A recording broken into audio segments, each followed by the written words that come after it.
आपण जाणार हे सांगण्यासाठी खूप प्रमाण आहे. पूर्ण कीर्तन त्याच्यात संपून जाईल एवढी प्रमाण आहेत. पण तरी माणसं या सत्याचा स्वीकार करायला का जड होतं माणसाला कळत नाही. जायचं ठरलेलं आहे, कधी जाणार कुठे जाणार कुणाला माहिती नाही. 5 गोष्टी माणसाच्या हातामध्ये नाहीत. पहा, विवाहार्थश्च मरणम अन्न जननमेवच. या 5 गोष्टी परमेश्वराच्या हातामध्ये आहेत. त्या गोष्टी आहेत तशाच घडणार आपल्या जीवनामध्ये.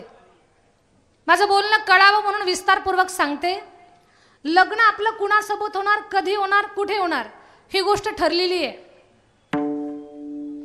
माणसं स्थळ पाहत दिल्लीपर्यंत जातात आणि गल्लीतच जुळतं.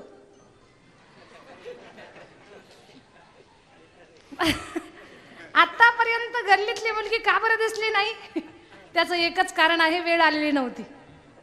ही जी गोष्ट आहे ना ती ठरलेली आहे. कधी कुठे कुणासोबत आपलं लग्न होणार ती गोष्ट ठरलेली आहे. पैसा आपल्या जीवनामध्ये आपल्याला किती मिळणार, हा प्रयत्न तर सगळ्यांना करावे लागणार आहेत, पण किती मिळणार ही गोष्ट ठरलेली आहे. म्हणून आपल्या प्रारब्धानं आपल्या प्रयत्नानं जेवढं आपल्याला मिळालंय ना त्याच्या समाधानी राहण्याचा प्रयत्न करत जा. उगीच शेजाऱ्याची 10 मजली इमारत पाहून आपण पोटदुखी होऊ द्यायची नाही. न लगे रुसावे आणि का बहुता, न लगे रुसावे आणि का बहुता, न लगे बहुता आणि का रुसावे, न लगे बहुता. आपुल्या संतीचा वाचुनिया, आपुल्या संतीचा वाचुनिया, आपुल्या संतीचा वाचुनिया. न लगे रुसावे आणि का बहुता, आणि का रुसावे आणि का बहुता.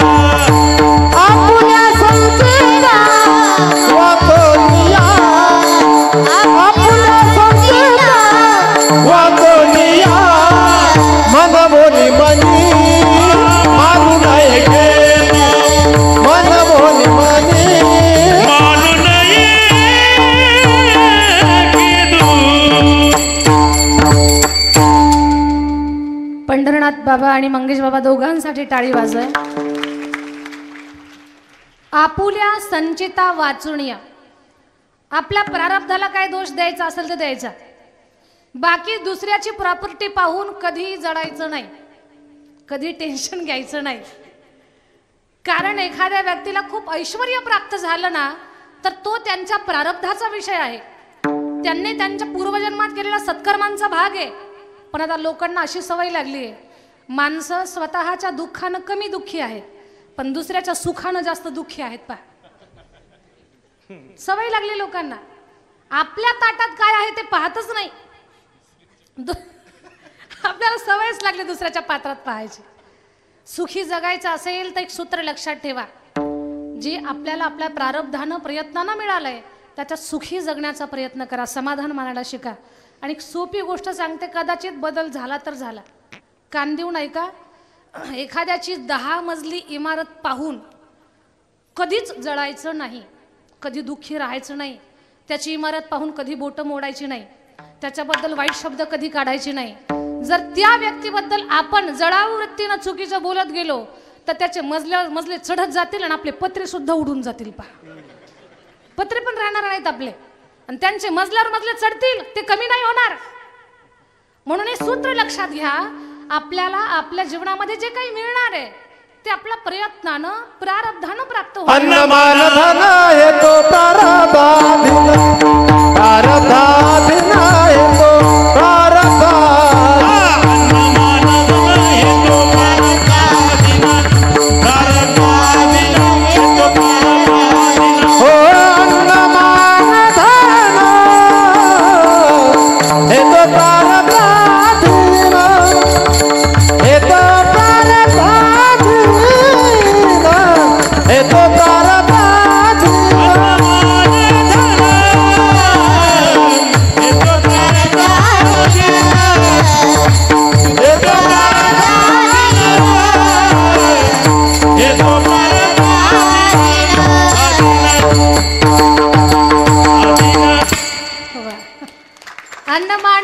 आहे तो प्रारब्धाधीनं. म्हणून आपल्याला धन किती मिळणार आहे, किती पदप्रतिष्ठा प्राप्त होणार आहे, हा आपल्या प्रयत्नाचा आणि प्रारब्धाचा भाग आहे. 3 टर्म साहेबांनी आमदार हे पद भूषवलंय, याच वर्षी समजा थांबलेले आहेत. पण लक्षात घ्या, एक वाक्य सांगेन मी, सगळ्यांनी कान देऊन ऐका. कधी कधी सिंहाचं थांबणं सुद्धा पुढच्या गरुड झेपेचं लक्षण असतं. वाघही कधी कधी आपण थांबलेलं पाहिलं असेल, पण त्याचं थांबणं नसतं. पुढची पुढे भरारी घ्यायची, पुढे आणखी उंच उडी मारायची, आणखी छलांग पुढे घ्यायची, त्याचं ते लक्षण असतं. नेहमी प्रत्येक गोष्टीला सकारात्मक घेण्याचा प्रयत्न करा. निगेटिव्ह विचार डोक्यामध्ये अजिबात ठेवायचे नाही. एखादी गोष्ट आपल्या जीवनामध्ये घडली नाही तर कधी आपल्या जवळच्या लोकांना किंवा आपल्या स्वतःला किंवा इथपर्यंत देवाला कधी दोष देऊ नका की असं का बरं घडलं, याच्यासाठी कधी कोणाला आरोपी करायचं नाही. देवावर विश्वास ठेवायचा आणि आपल्या मनाला आपण सांगायचंय की देवाला याच्यापेक्षा काहीतरी वेगळं द्यायचंय मला, म्हणून आता थांबवलंय. हे प्रत्येकानं, म्हणजे मी फक्त परिवाराबद्दल बोलत नाही, तर हे आपल्या सगळ्यांच्या जीवनामध्ये लागू होतंय. म्हणून प्रयत्न तुम्ही 100% करा. आणि लक्षात घ्या, फळ मिळालं किंवा न मिळालं हा पुढचा भाग आहे. कौतुक नेहमी माणसाच्या प्रयत्नाचं होत असतं. पहा, यश अपयश हा भाग वेगळा आहे. आणि जी खूप उंच विचाराची लोक असतात ना, ती रिझल्ट पाहत नाहीत, ती प्रयत्नाचं कौतुक करणारे असतात, कामाचं कौतुक करणारे असतात. तर हे शिकायचं आहे आपल्या सगळ्यांना. त्याच्याशिवाय आपण कॅपेबल नाही होऊ शकत. आणि स्वतःला कॅपेबल बनवण्यासाठी अगोदर आपले विचार भक्कम, आपला विचार आपल्या जगण्यात दिसला पाहिजे. पहा, विचार हा काही तोंडाने व्यक्त करून नसतो, तो आपल्या जगण्यात असला पाहिजे. तर सगळ्या बोलण्याचा सार एवढाच आहे की प्रयत्नानं तुम्हाला धन मिळणार आहे. कुणाचं पाहून कधी जळायचं नाही, टेन्शन घेऊ नका. उगीच एखाद्यावर जळालात तर त्याचे 100% तुम्ही ऑब्झर्वेशन करत राहा, त्याची प्रगती होतच राहते आणि आपली अधोगती चालते. धन हा विषय आपल्या प्रारब्धानं मिळणार आहे. मृत्यू कुठे होणार, कधी होणार, कोणत्या कारणानं होणार हे सुद्धा ठरलेलं आहे. जन्म कोणत्या घरात होणार आपला, ही सुद्धा गोष्ट ठरलेली आहे. सगळी गोरेगाव मध्ये जमा झालेली मंडळी ऐका, जन्माला कुठे यायचं ही गोष्ट तुमच्या माझ्या हातात नाही. श्रीमंताच्या घरामध्ये जन्माला यायचं का गरिबाच्या घरात जन्माला यायचं, ज्ञानी लोकांच्या घरात जन्माला यायचं का सामान्य कुटुंबामध्ये जन्माला यायचं, ही गोष्ट तुमच्या माझ्या हातात नाही. पण ऐका, एक गोष्ट मात्र तुमच्या माझ्या हातात आहे. जिथे जन्माला आलो तिथे चांगली कर्म करून स्वतःचं कर्तृत्व सिद्ध करणं, ही गोष्ट तुमच्या माझ्या हातामध्ये आहे. म्हणून स्वतःच्या चांगल्या कर्मावर आणि कर्तृत्वावर विश्वास ठेवा, चांगली कर्म करत राहा. तुमच्या कर्तृत्वाचा छाप समाजाच्या मनावर पडला पाहिजे. अशी कितीतरी उदाहरणं आहेत. वाडवडिलांनी खूप मोठी मोठी पद भूषवली आणि पुढे परिवाराला नाही सांभाळता आली. पण कौतुक आहे गोरेगाव परिवाराचं, गोरेगावकर परिवाराचं, की नानांच्या पाठीमागे सुद्धा आमदारकीचं पद अनेक वर्ष आणि इथून पुढे परमेश्वराच्या आशीर्वादाने या परिवाराला प्राप्त हो राहो, हे सगळ्या लोकांच्या मनातलंय. मी तर आज आले इथे. तर मला सांगायचं एवढंच आहे की आपल्या स्वतःच्या कर्तृत्वाचा ठसा लोकांच्या मनावर उमटला पाहिजे. कर्तृत्व करणं ही गोष्ट तुमच्या माझ्या हातामध्ये आहे. जन्माला कुठे यायचं हे आपल्या हातात नाही, पण जिथे आलो त्याचं सोनं करणं. आणि लक्षात घ्या, माणसाचा आत्मविश्वास एवढा मोठा असावा ना, एवढा मोठा असावा की हातात माती जरी घेतली तर त्याचे सोनं करण्याची ताकद आपल्या आत्मविश्वासामध्ये असते. म्हणून विश्वास मोठा असला पाहिजे, आपला आत्मविश्वास बलवान असला पाहिजे. जन्माला कुठे यायचं ही गोष्ट ईश्वर नियोजित आहे. आपल्याला अन्न कुठे किती कधी काय खायला मिळणार ही गोष्ट सुद्धा ठरलेली आहे. तर या 5 गोष्टी एवढ्याच कारणानं सांगितल्या. गोरेगावकर ऐका मंडळी, या 5 गोष्टी सांगण्या पाठीमागे कारण एवढंच आहे की मृत्यू ठरलेला आहे, त्याला कुणालाही पाठ दाखवता येणार नाही. प्रत्येकाचं जाणं ठरलेलं आहे. या गोष्टीवरती मी बोलत होते तुम्हाला. आवाज देगी मौत जब तुझको आवाज देगी, घर से बाहर निकलना पड़ेगा, घर से बाहर निकलना पड़ेगा. मौत जब तुझको आवाज देगी, मौत जब तुझको आवाज देगी, घर से बाहर निकलना पड़ेगा, घर से बाहर निकलना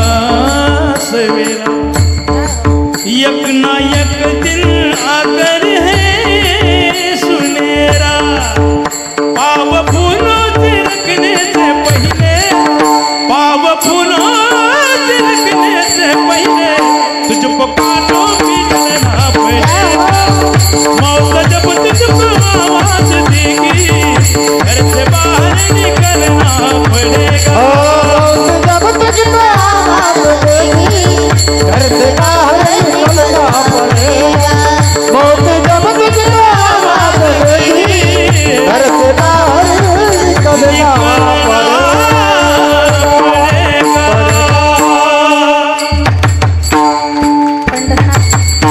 पंढरनाथ महाराजांसाठी जोरात टाळी वाजवा आणि मंगेश बाबांसाठी सुद्धा जोरात टाळी वाजवा.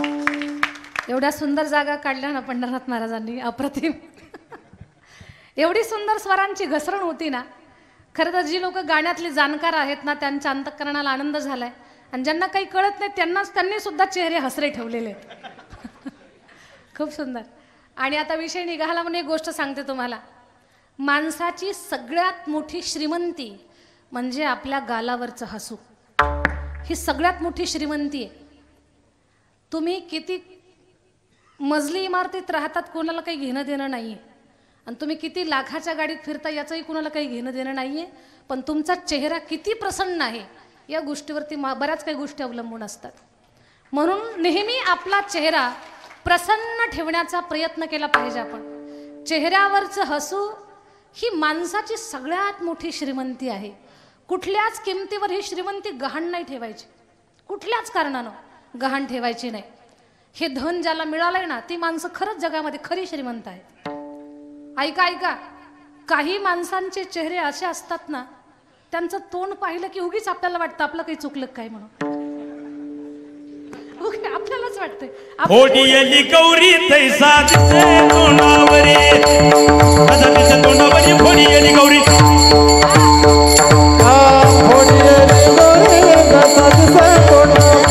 ऐसा दिसे तोंडावरी फोडियली गौरी तैसा तोंडावरी तोंडावरी तोंडावरी तोंडावरी तोंडावरी. खरंच गौरी फुटल्यासारखं झालं प्रमाण सुद्धा. पंढरनाथ बाबा फार गोड प्रमाण दिलं. फोडी येली गौरी जैसी दिसे तोंडावरी. तर काही लोकांचं तोंड असं असतं पहा 12ही महिने. चुकून जरी आपण त्यांचं तोंड पाहिलं की आपल्याला वाटतं आपलं काही चुकलं की काय. आपलं काहीच चुकलेलं नसतं पण माणसं विनाकारण डिप्रेशनमध्ये जातात.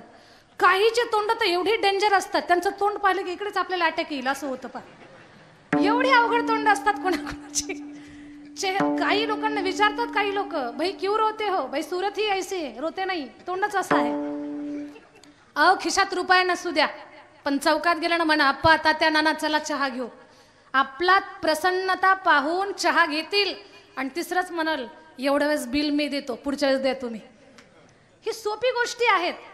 म्हणून माणसाला नेहमी प्रसन्न राहिलं पाहिजे. सदा प्रसन्न चेहरा ठेवा. आडली नडलेली कामं सुद्धा होऊन जातील तुमची. ही खूप मोठी ऊर्जा आहे.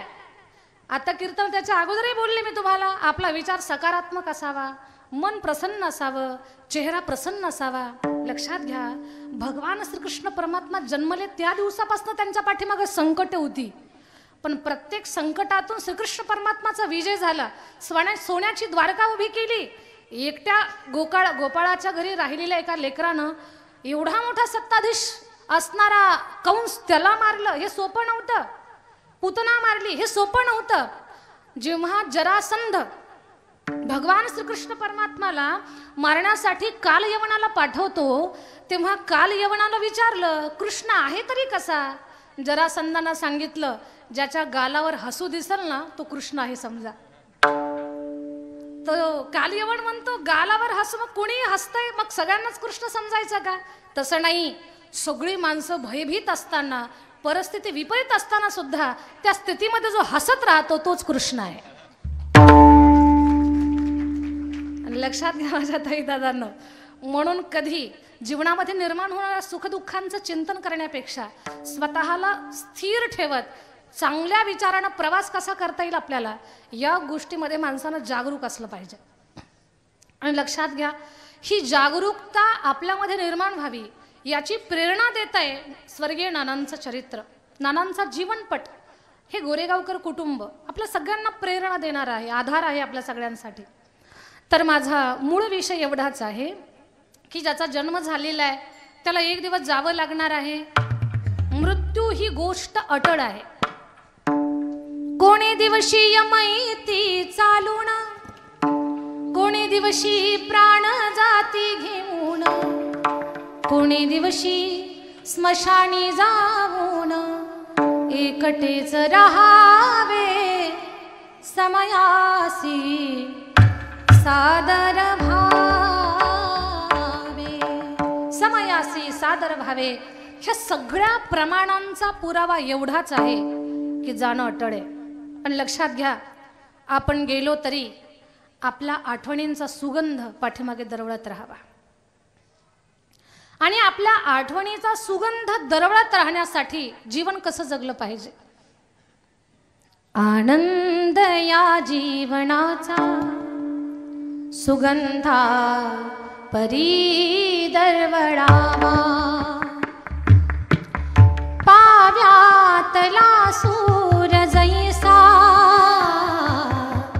ओठातुनी ओघळावा.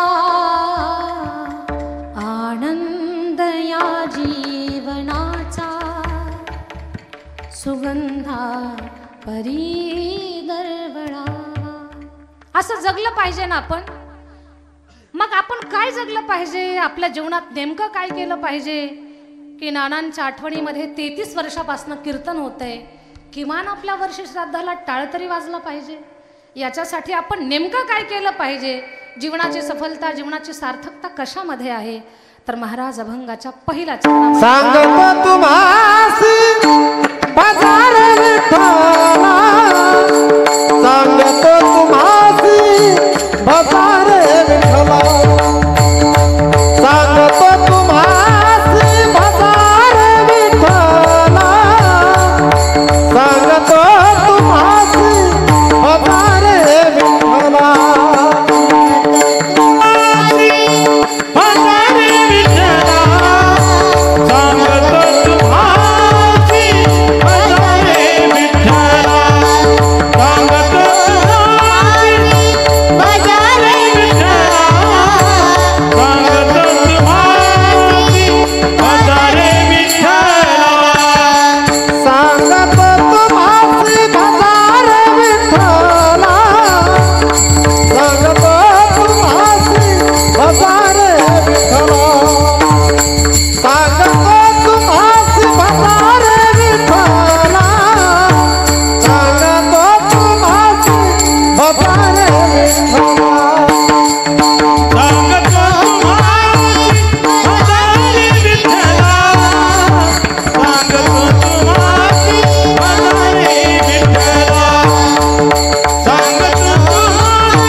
रात्रभर भजन करतात, पहाटच कुणाची तरी मका कापतात आणि स्वतःच्या म्हशीला टाकतात. रात्रभर भजन करून काही उपयोग झाला का? एक बाई तर काल्याचं कीर्तन ऐकून घरी निघाली. घरी जाताना गल्लीमध्ये एका छोट्या लेकरानं घरातला देव तांब्यात दारात फेकला. आता जिनं काला ऐकला तिचं कर्तव्य काय आहे की तांब्या जिथनं आला तिथं वापस द्यावा. तिथं भांडणं असतील तर पाहून सरळ निघून जावं. पण या बाईनं टुपकन तांब्या उचलला, पदरात घातला, गेली ना घराला. काला ऐकून काहीच उपयोग नाही झाला. लक्षात घ्या, सेवा, सत्कर्म, परमार्थ, अध्यात्म म्हणजे माणसाच्या जीवनामध्ये घडलेलं परिवर्तन आहे, तेही सकारात्मक. सकारात्मक आपल्या जीवनामध्ये झालेला बदल, निर्माण झालेली अंतःकरणातली दया, नजरेतली करुणा, मदतीचा भाव, परोपकाराची भावना, या सगळ्या गोष्टी परमार्थाचं लक्षण आहे. आणि ह्या जोपर्यंत चांगल्या गोष्टी आपल्यामध्ये विकसित होत नाहीत तोपर्यंत कुठल्याच कृतीचा काहीच उपयोग नाहीये.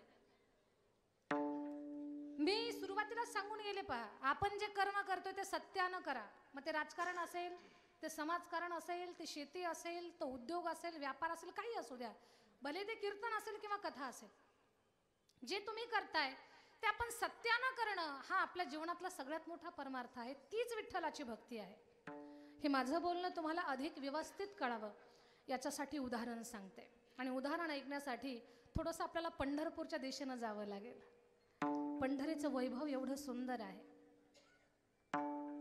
तो विठोबा एवढाच सुंदर आहे, एवढा छान आहे, अंतःकरणानं एवढा सुंदर आहे. 90 वर्षाच्या वयोवृद्ध वारकऱ्यावरती त्याची कृपा होईल नवल नाही, 9 वर्षाच्या लेकरानं त्याच्या नावाचा टाहो फोडा त्याच्यावरही कृपा केल्याशिवाय राहत नाही. हा नाम्याची खीर चाखतो चोखोबाची गुरे